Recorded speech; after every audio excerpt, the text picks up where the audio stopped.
Hello and welcome to the Selling North Georgia Real Estate RoundTable. In this monthly series, the agents on the Selling North Georgia Real Estate team discuss local real estate happenings, real estate trends on the national level, and local level business and developments. If you like to stay informed about local business and real estate, be sure to subscribe to the Selling North Georgia newsletter by clicking the link in the description.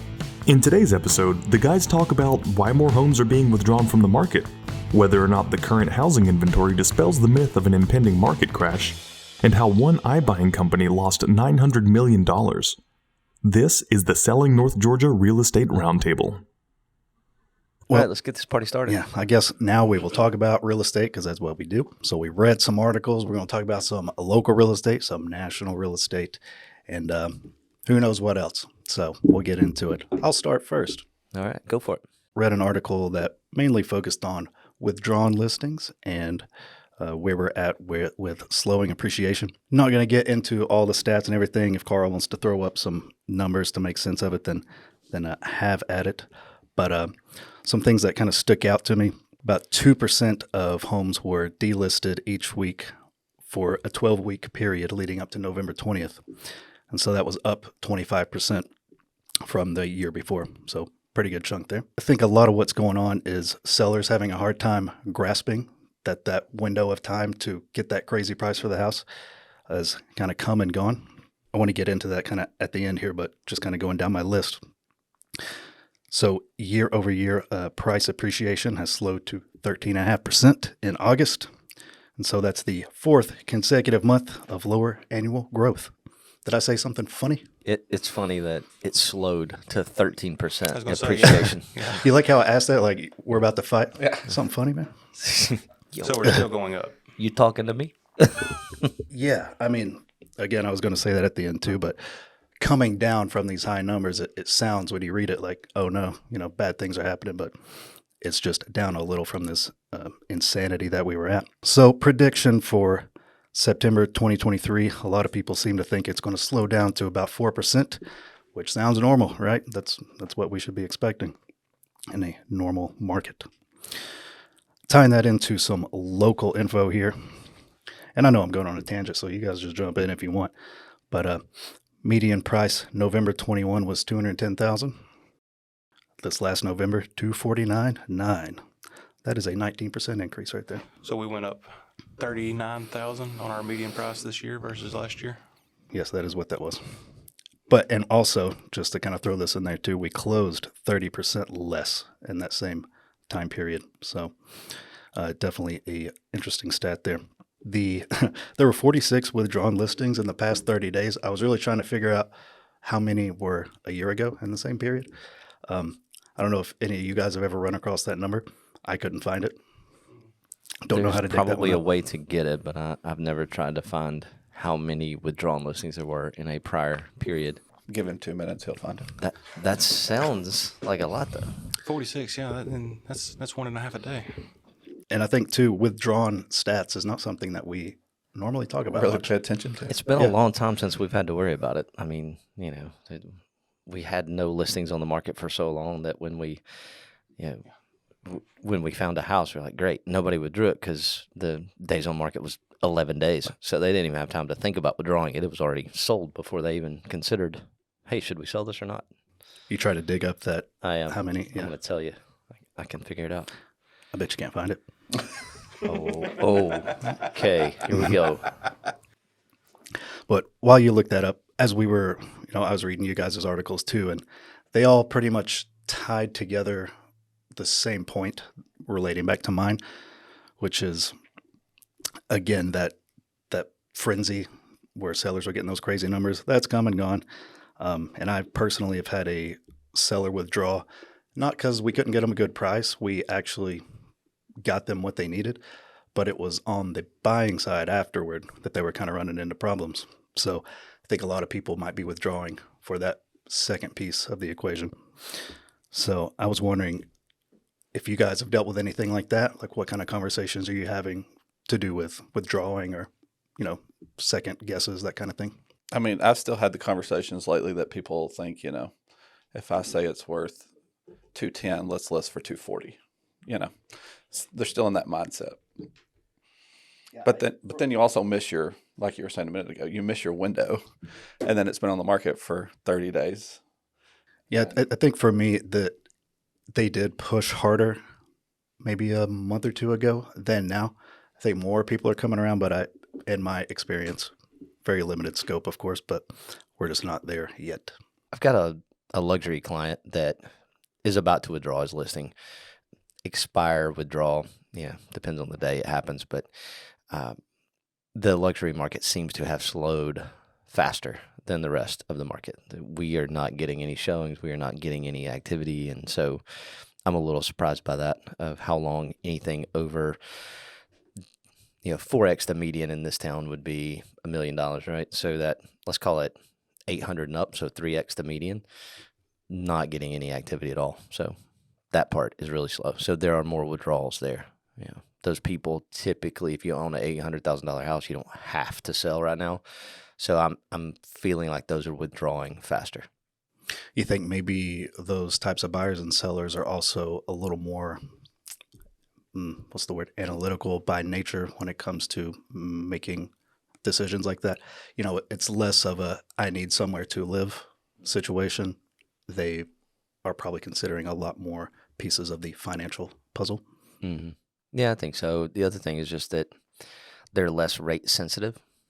And if they can't get the number they want, they don't have to sell. Like the last $1 million house that this team sold, the house was vacant. The people had already bought another $1 million house and wasn't even on the market. We actually had to go through a back channel to even find the owner, ask them if they would sell because it was an expired listing. They were like, yeah, sure, we'll sell. So just the motivation level for somebody at a $1 million level is just different than somebody at a $250,000 level. Exactly. All right, my article that I wanted to bring to you today is why today's housing inventory proves that the market is not headed for a crash. Get out of here. You had to look hard for that one. Yeah, I had to find one that made me feel better also, because we're all worried about a crash, but this one has some good points, and John G. Stevens at Weekly Real Estate News provided me with this information, so I'm going to share it with y'all. Everybody remembers the crash of 2008. Even if you didn't own a home, some say we're headed for another crash, while others say it will dip down, but not crash like it did in 2008. Over the last few years, the housing crisis, or the housing market, has been flying off the shelves. While the interest rates helped that, this year we have seen an increase in those rates, which has slowed the market. But the reasons it's not going to crash is supply and demand. We still do not have enough inventory for the number of people that want to buy the houses. Inventory is actually down over the last couple of months compared to where we were in August. Mm-hmm. Yeah, less homes on the market today. Yeah. Do you think it's this time of year or?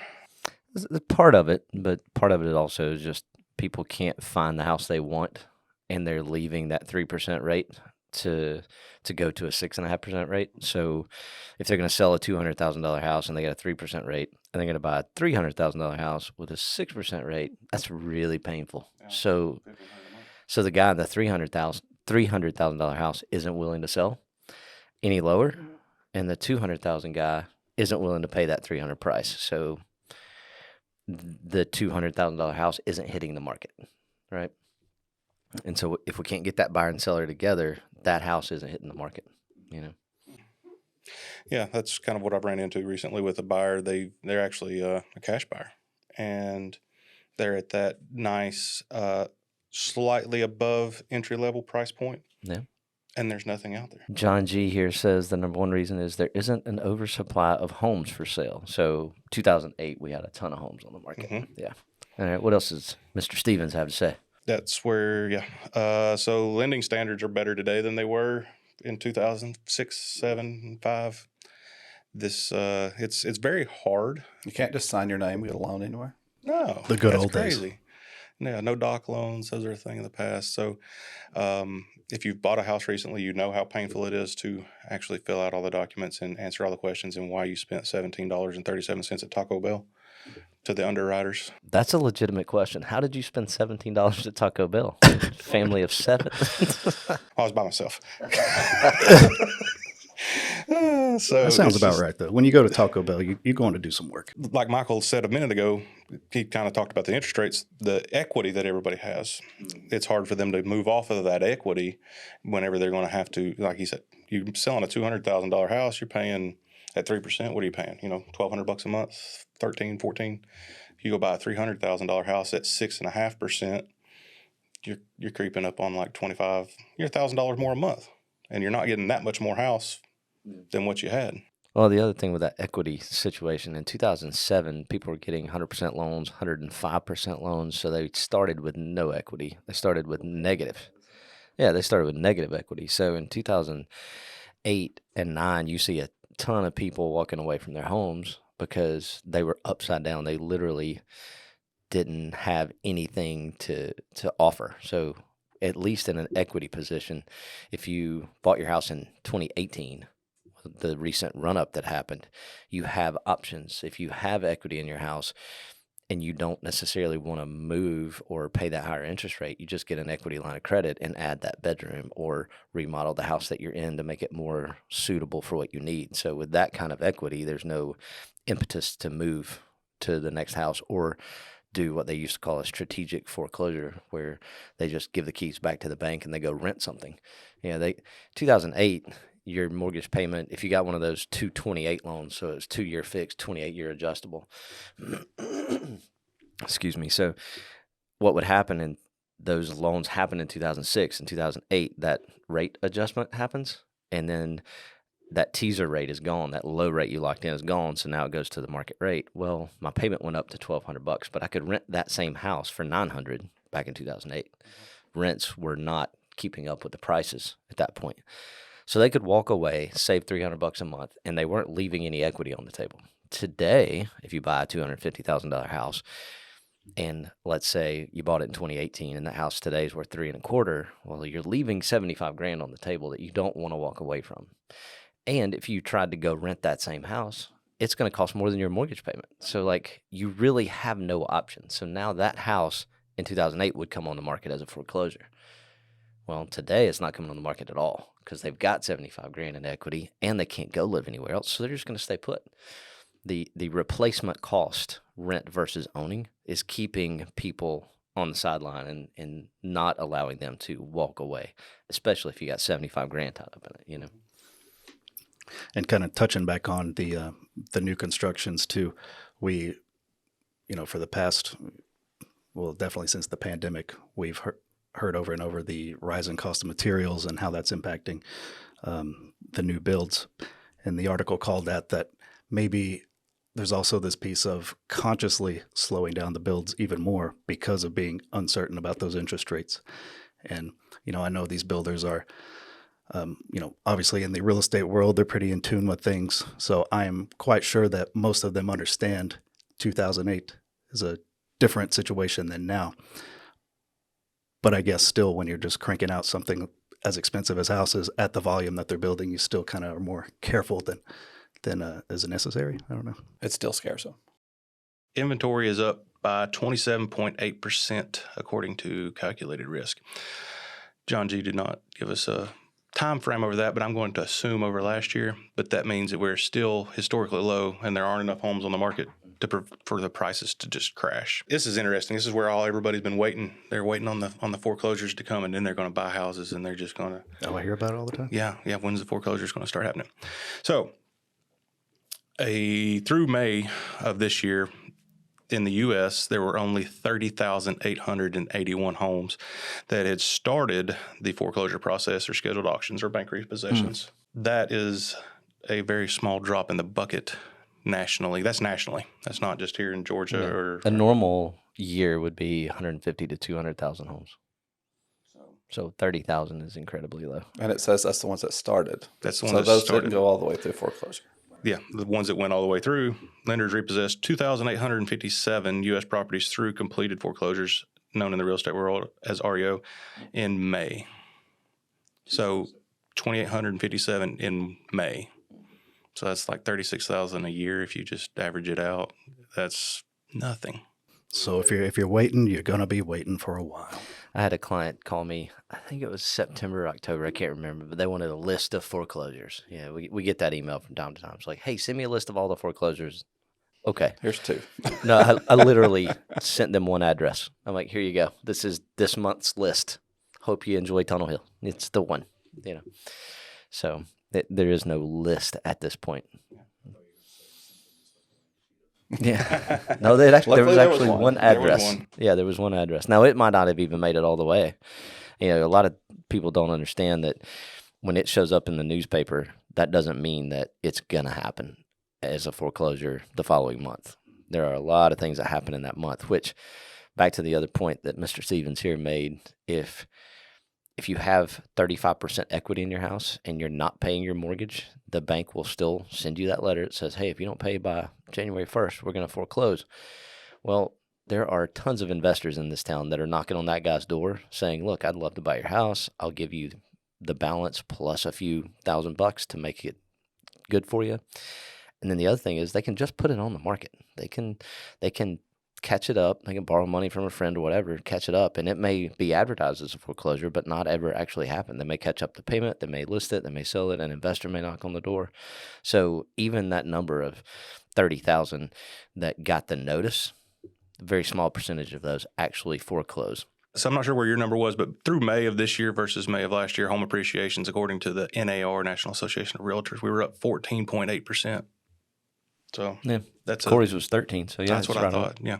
So I mean, that's a long way from losing. It's not crashing. The price is not. The number of transactions the number of has transactions, changed absolutely. drastically. So as real estate agents, we get paid when a house closes, so 30% less paychecks happening in our industry. But that does not translate to a lower price, as we see, and in history. 1981 was the last time transactions crashed at this rate, and home prices went up that year 7%. So just because there are less buyers and sellers coming together doesn't mean you're getting a quote unquote great deal. They're not going to pay your closing. Do you recall how that 1981 situation went after that? I've done the math from 79 to 89. So the people that waited in 1979 to buy a house because rates were too high, they said, we're not buying at this price. These rates are too high. We're just going to wait. Over that next decade, house prices doubled. And so they ended up paying twice as much. And the rate only went down like 3 or 4% from, I think it was 79 to 89. But yeah, they paid double the house and their payment was higher. The interest rate might have been slightly lower, but they also lost a decade of their life, right? Right. Yeah. Every situation that I've looked at where someone is weighing, do I wait for a better rate or buy now? It's consistently a buy now thing. And I know I'm a real estate agent and I'm expected to say that. But that phrase that's been tossed around lately, marry the house, date the rate or something like that. Especially if you're a renter, like just get the thing, get the asset and then go from there. Because like I said, I mean, every situation I've looked at, like you just explained, you're going to be ahead just getting the house now. Yeah. Well, rent's higher than mortgages, or at least similar. Yeah, they're higher today for sure. Another thing that I have to remind buyers sometimes, I've got a friend who is not using me as an agent, but he's got 2 boys that are 8 years old. And he was like, I don't know, man, I think I might need to wait. And so I reminded him, I'm like, well, what about this house did you love? Like, why are you thinking about buying this house? It's on a cul-de-sac, backs up to some national forest land. It's a good place for his boys to go run around in the backyard and play, and he doesn't have to worry about them and all that kind of stuff. And so then I gave him the 79 to 89 stats. I'm like, your boys will be 18. So the whole point of buying this house literally is so that your boys have somewhere to go. If you wait a decade, they're going to be out of the house. The whole purpose in moving is gone. By then, you're going to be wanting to downsize. The house is too big. The boys are gone. So it is a financial decision, but we're also dealing with not just finances. Like there's another part of this. There is emotion involved in buying a home that you're going to live in. Now, if we're talking to investors, it's a totally different conversation. But when you're buying a house to live in, timing matters. If it's time to buy the house now, if you're going to wait, are you going to wait for 2 years or 3 years? How long does this crash have to take place for you to save that $2,000 or $4,000? Well, like you said, too, life in 2-3 years is completely different than in the moment. And I feel like too, when we're talking about appreciation values over time, pretty consistent, pretty predictable. Maybe not in the short term necessarily, but long term, pretty predictable. Interest rates don't know that they're quite as easy to predict. So to say I'm going to wait a couple of years, wait for what? Might be worse. You don't. So I don't know. I don't fully understand it. Back to that 79 time frame, rates were much higher in 81 and much higher in 83 than they were in 79. So you never know how long this process is going to play out.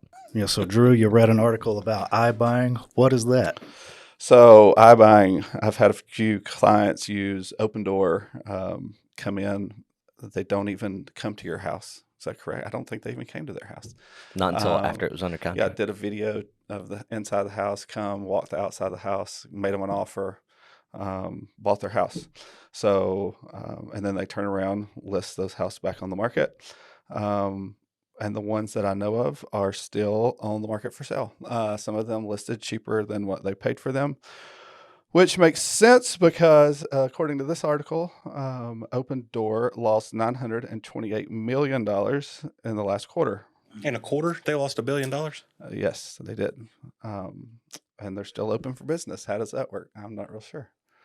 That stings. That You got to hurts. have some deep pockets to lose almost $1 billion in 3 months, Right. and somebody's still willing to let you hold their money. That's almost as good as the government.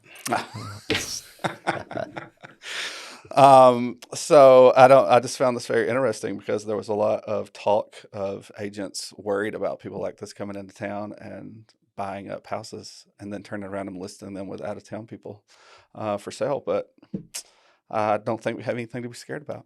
Yeah, let's rewind a little bit. You've got clients. So, client in Rocky Face tells you she's going to list her house, right? And you go out, you look at it, you told her what it was worth. Yes. Then she said to you, what? Well, I've already called Open Door. Yeah. Already got a quote from Open Door. I Googled. I found Open Door. I have a quote from them, and they are going to pay me $10,000 more Then we were going to list it. than we were going to list for, Wow. which the comps did not support.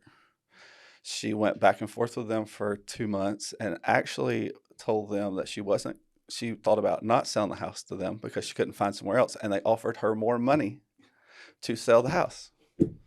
Wow. This does not And so sound like she- a good strategy. And so basically I told her, you are an idiot if you do not take this money and move, even if you have to rent a house. So she took the money. At some point, they offered her money to get out of the Yeah. contract. So too. after they offered her more money, they came back and said, I don't remember how much, $10,000. Yeah, it was like $9,000. Yeah. We'll give you $9,000 if you'll stay and we can get out of the contract. She said no. She said, no, I want the money. Give me the money. So then she sells it to them She sells it at to that them. high price, Yes. right? They turn around and list it. Did they list it higher or the same? They list it a little higher. Okay, so they plan. Do what? Do they do anything to it, or they just? Nothing to it. They put a sign in the yard. Well, her relisted. house was in really good shape. Like Right. a lot of the houses they buy, they do try to paint and flooring and that kind of thing. But this house was immaculate, so no need to do anything. So they turn around, put it back on the market. It's been on the market now for, Gosh, probably 90 days. Right? yes, at least 90 days. It's already had a couple price drops. And the last time I looked, I'm pretty sure it was listed for less than what they paid her for it. That's how you lose $1 billion. Now, if you do It's that all making across the sense. And they're country, doing that across the country. So it's, doesn't make, Hearing you talk about that sounds honestly like they were trying to lose the money. Like it sounds like what you described. It sounds more like somebody who, like, oh, I used to live next to that house as a kid. Now I just really want to live in it. And making some crazy offer. But no, it's just Open Door. you would almost think though a company this size would step back and punt and be like, maybe we need to keep these as rentals. what it sounds like to me is the people that are in charge of that company are not real estate people. They're tech people or they're algorithm people. They're not actually real estate people because real estate people understand that, well, if we can't sell it for a profit, then we just need to rent it until the day that we can sell it for a profit. But I guess the way that their debt is structured or their equity partners that are giving them this money, they must want the money back at a faster rate or something. I don't know. It makes no sense to me why they would continue to lose millions of dollars. Well, and the crazy thing is, if you read this article, it's not only Open Door. Zillow was doing the same thing through iBuying. They lost $900 million, and a couple others, but they're all losing money at this point. So I think I mentioned this on another podcast, but I sold 3 houses of my own to Open Door.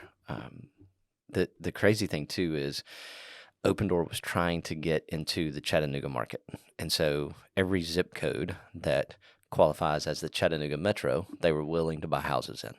So you could ask them about the Dalton zip code, they weren't interested. But Tunnel Hill zip code 30755 is part of the Chattanooga MLS because there's a little bitty sliver of 30755 that goes into Catoosa County. So the Chattanooga metro includes Catoosa County. So they were willing to buy my Whitfield County Tunnel Hill houses because of the zip code, thinking it was part of Metro Chattanooga, and it's not. So not only do they make bad deals on houses, they don't really have good definitions of what they're willing to buy and what they're not. So that's another part of it. So I was going to list all 3 of these houses lower than what they offered to me, and they were all rental homes. So they all needed various stages of work. So to your point, they will do some fixing up. That is usually their motto. They'll go in, spend $5,000 or $10,000 and then sell the house. So all 3 of the houses that I sold them still on the market today, and I sold it over 90 days ago. So yeah, the strategy's not working. And these 3 homes are great rental houses. I mean, between the 3 of them, they could have, probably $3,500 to $4,000 a month in revenue coming in. That would be way better than selling at a loss for $10,000 on each of those and losing $30,000 on that deal. You know, Might as well just burn the money. I just don't understand. Yeah, or send it to me, I'll spend it. So yeah, Open Door soon to become Closed Door. Yes. Yeah. And I think the underlying theme in the whole article, what they're trying to accomplish is commoditizing real estate, which we all understand is too individual to even attempt that, honestly. And they have proven that. And fun fact, more people using agents now than ever. I didn't even know that, but I like that fact. we like that article. Those are called just that out. really smart folks. Being in the real estate space, I think it's natural for us to look at a company like Zillow, Open Door, and kind of view them negatively. But I was thinking about it. I really respect anyone, trying to innovate something at that kind of scale. And I respected them a lot more after I sold them the 3 houses too. I felt lots of respect. oh, I'm sure. I really enjoyed getting to work with them. It was a thrill. And so innovation in the form of remote buying, again, not really working. I was wondering what you guys might think is over the horizon. Like, what's the next kind of big shift that these bigger companies with these deep pockets, assuming they don't burn all this money, are going to be trying to do? Rent them. Somebody has already looked at this model and said, why aren't they renting them? The people in this room who are fairly smart real estate individuals, but we're not the smartest in the world, right? Well, the smartest in the world probably have access to these people who have the billions of dollars. They are looking, Tom Ferry being an example, they are looking at these hedge fund guys and going, why aren't you renting all of these houses? The rental market is crazy hot. Tons of tenants out there looking to rent something and nothing available. Why are you continuing to keep these vacant, paying taxes, utilities, insurance, when you could rent them and actually cause a profit to happen? So that's the next move for these guys. There's somebody really stubborn at the top of Open Door that's causing that to not be the case, but there will be a shift to institutional buyers buying rental homes. So there's several out there now. Invitation Homes is the biggest. They own, 18,000 single family rentals. And most of the stuff that Open Door has been buying would be good rental homes. With the exception of the client that Drew had, that's not going to be a good rental home. That's way too nice of a house. They have to sell that one, lose the money, move on. But the ones that they bought from me, they should absolutely rent those out. So I think that's the shift that's coming. You'll see a lot more institutional investors buying single-family homes in metro areas. Probably not something smaller, like Dalton Metro is a lot smaller than Chattanooga Metro, but they'll buy in Chattanooga and rent. You see them trying to manage that volume of houses, or they will have a separate company that does property management, or they'll partner with one of the larger property management companies. That's the way they should do it. Yeah, it makes sense. Like, it's just so overwhelming to even think about having that on your plate. Well, heck yeah, fellas.